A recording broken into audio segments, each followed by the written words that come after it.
Perkenalkan, nama aku Bang Odong, asal dari Sidorejo, Aceh Singkil, tapi lahirnya di Tembung, Medan. Umur aku 29 tahun, kalau sisanya hitung sendiri. Motivasi mengikuti Suci ini, stand up comedy ini adalah karena stand up comedy ini adalah kesenian yang unik, di mana kita bisa bercerita, menceritakan pengalaman pahit, sedih, manis, lucu, bahagia, itu bisa diolah menjadi sesuatu yang menyenangkan. Aku nanti rencana mau bawain materiku mengenai keresahanku setelah mempunyai anak. Mudah-mudahan materi ini bisa membuat Om Intro dan Kak Astrid bisa meloloskan aku sampai tahap berikutnya akan menjadi juara Suci. Mantap. Selamat pagi menjelang siang, Astrid, Om Indro, apa kabar? Alhamdulillah. Kenalin, nama aku Bang Odong dan aku nih baru aja punya anak, Wak.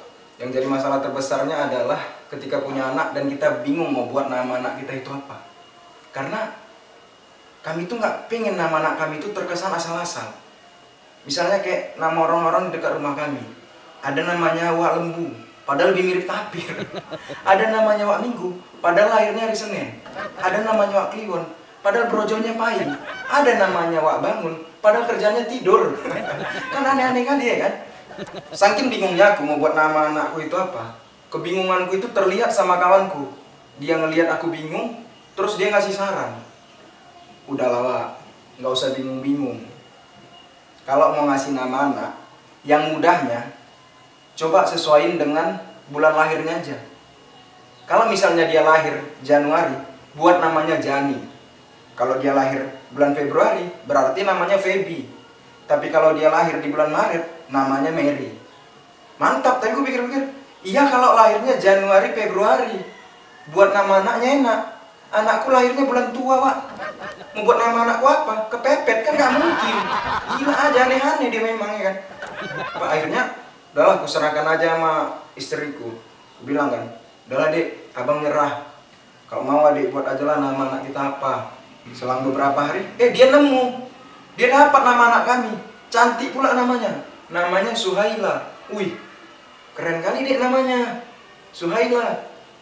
Ku googling kan, cari tahu Suhaila. Ternyata Suhaila itu kalau diterjemahkan dalam bahasa Sanskerta artinya adalah cahaya bulan. Wih, keren. Tapi kalau di dalam bahasa Arab, Suhaila itu artinya kemudahan. Kalau cahaya bulan, nggak mungkin pikirku. Karena waktu itu lahirnya dia habis asar. Bulan apa yang datangnya asar? Sore. Kiamat lah.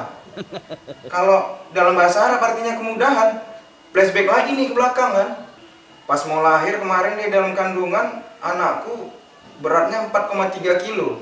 Itulah yang membuat dokter memutuskan harus operasi sesar, keluar biaya. Terus pikirku, udah operasi sesar, begitu mau lahir, istriku kekurangan darah. Aku kekurangan duit. Bingung. Oh, nggak mungkin lah kemudahan macam apa kayak gitu kan.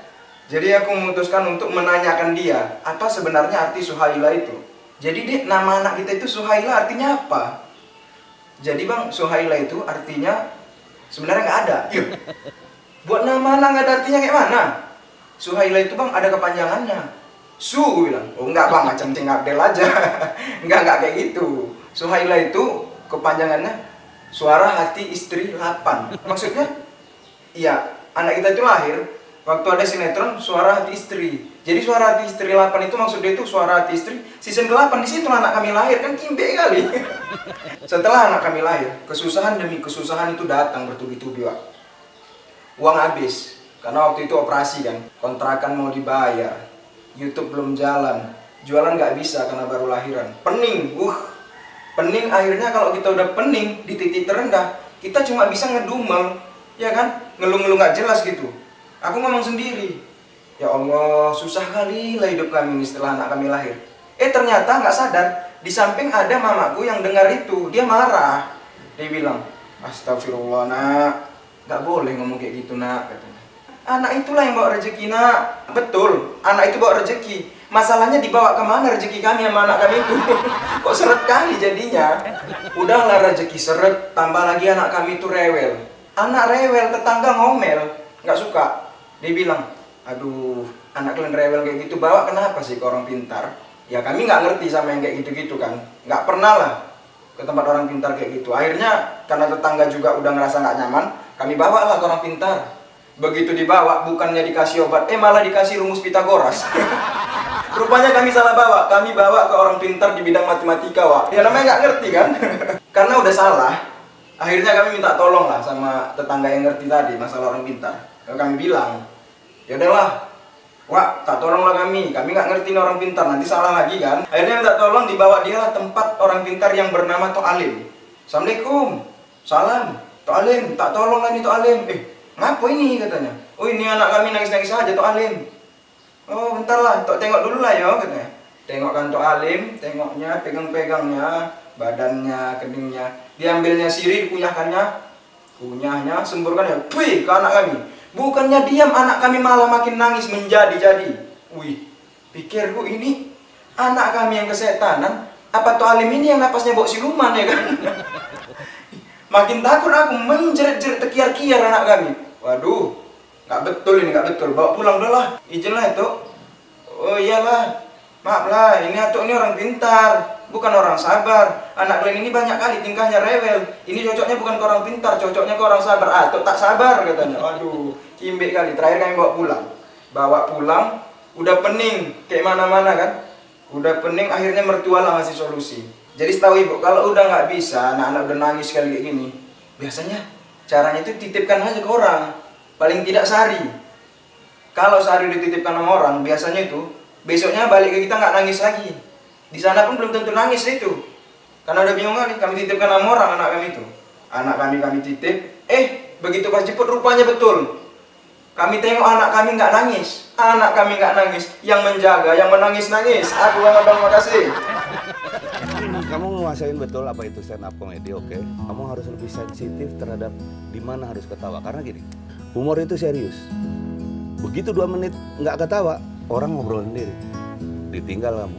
Dan kalau dia udah nggak serius, maka kamu pun udah menjadi tidak serius. Tidak akan ada chemistry untuk bisa ada ketawa. Kamu bukan joke teller, tapi kamu stand up comedy. Bagus. Ya, terima kasih.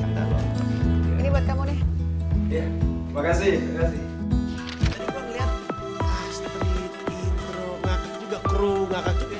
Ya, syukurnya kayak gitulah. Padahal Om Indro tadi nampaknya garang ya. Tapi alhamdulillah juga bisa lolos. Syukurlah. Tunjukin sekali lagi sob.